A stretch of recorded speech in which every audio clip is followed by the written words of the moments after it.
أعوذ بالله من الشيطان الرجيم بسم الله الرحمن الرحيم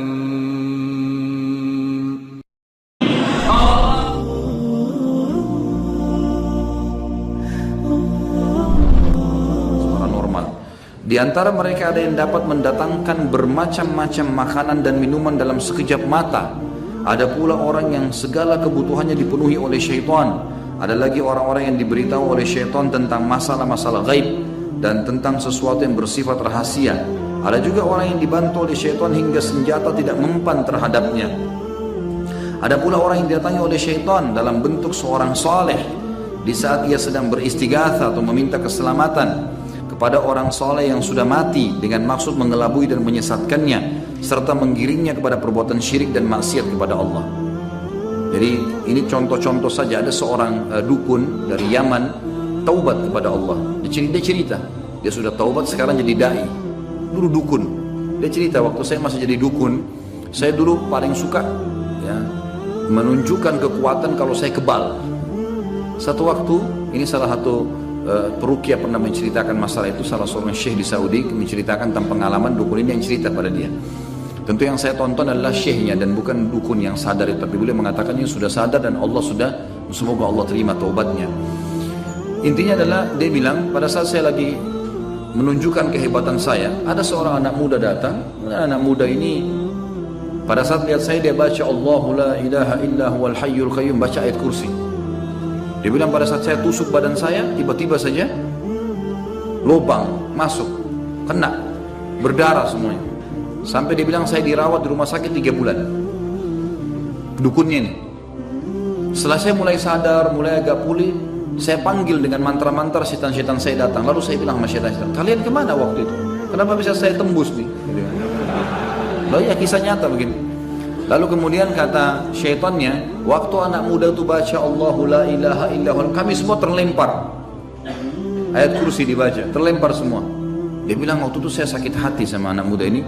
Saya cari supaya dapat bagaimana caranya menyihir anak muda itu. Dia bilang kemudian saya cari tahu sampai saya dapat fotonya, dapat bajunya, lalu saya sihir. 3 tahun saya sihir nggak mempan-mempan. Terus saya cari tahu kenapa, apa kekuatannya orang ini. Lalu setan-setannya menyampaikan, anak muda itu tidak bisa kamu tembus karena setiap habis sholat nggak pernah tinggalkan ayat kursi. Seperti itu, gitu kan?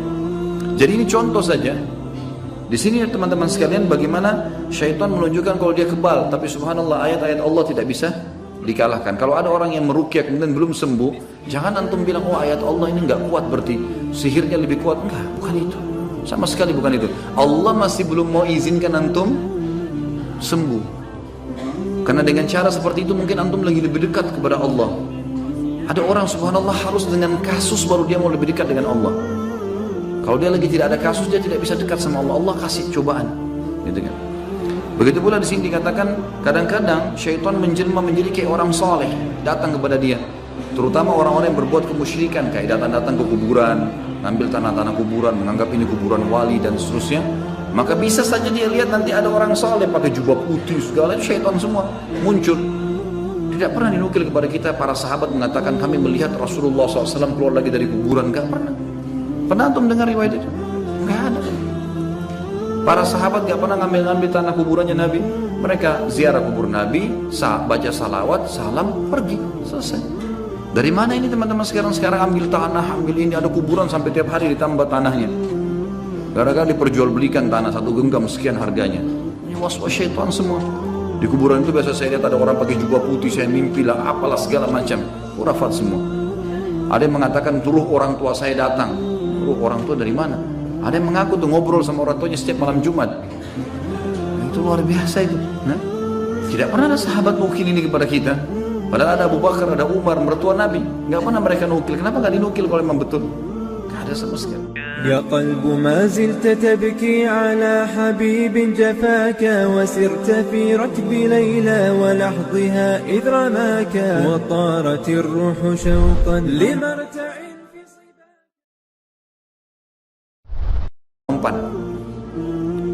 Terus saya cari tahu kenapa, apa kekuatannya orang ini. Lalu setan-setannya menyampaikan, anak muda itu tidak bisa kamu tembus karena setiap habis sholat nggak pernah tinggalkan ayat kursi. Seperti itu, gitu kan? Jadi ini contoh saja.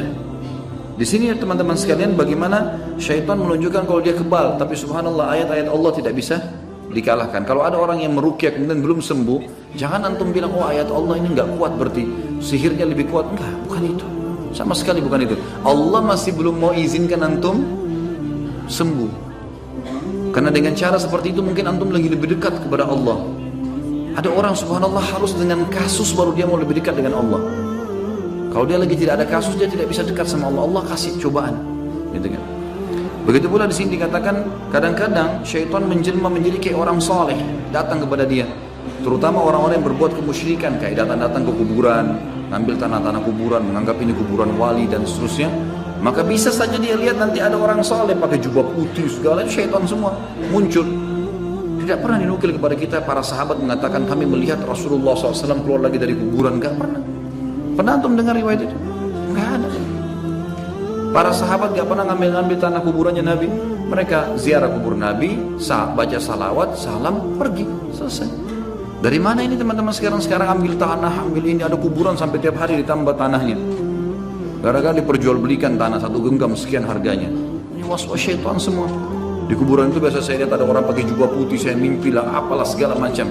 Khurafat semua. Ada yang mengatakan turuh orang tua saya datang. Orang tua dari mana?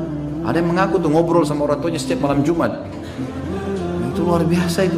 Nah, tidak pernah ada sahabat nukil ini kepada kita. Padahal ada Abu Bakar, ada Umar, mertua Nabi. Nggak pernah mereka nukil. Kenapa nggak dinukil kalau memang betul? Nggak ada sama sekali.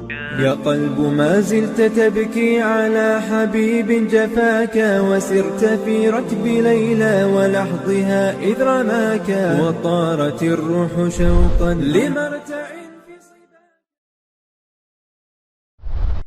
kuburan, gak pernah. Pernah antum dengar riwayat itu? Gak ada. Para sahabat gak pernah ngambil-ngambil tanah kuburannya Nabi. Mereka ziarah kubur Nabi, baca salawat, salam, pergi, selesai. Dari mana ini teman-teman sekarang ambil tanah, ambil ini, ada kuburan sampai tiap hari ditambah tanahnya. Gara-gara diperjualbelikan tanah satu genggam sekian harganya. Ini was-was syaitan semua. Di kuburan itu biasa saya lihat ada orang pakai jubah putih, saya mimpi lah, apalah segala macam. Khurafat semua. Ada yang mengatakan turuh orang tua saya datang. Turuh orang tua dari mana? Ada yang mengaku tuh ngobrol sama orang tuanya setiap malam Jumat. Itu luar biasa itu. Nah, tidak pernah ada sahabat nukil ini kepada kita. Padahal ada Abu Bakar, ada Umar, mertua Nabi. Nggak pernah mereka nukil. Kenapa nggak dinukil kalau memang betul? Nggak ada sama sekali. يا قلب ما زلت تبكي على حبيب جفاك وسرت في ركب ليلى ولحظها إذ رماك وطارت الروح شوقا لمرتع. Ada yang mengaku tuh ngobrol sama orang tuanya setiap malam Jumat. Itu luar biasa itu. Nah, tidak pernah ada sahabat nukil ini kepada kita. Padahal ada Abu Bakar, ada Umar, mertua Nabi. Nggak pernah mereka nukil. Kenapa nggak dinukil kalau memang betul? Nggak ada sama sekali. يا قلب ما زلت تبكي على حبيب جفاك وسرت في ركب ليلى ولحظها إذ رماك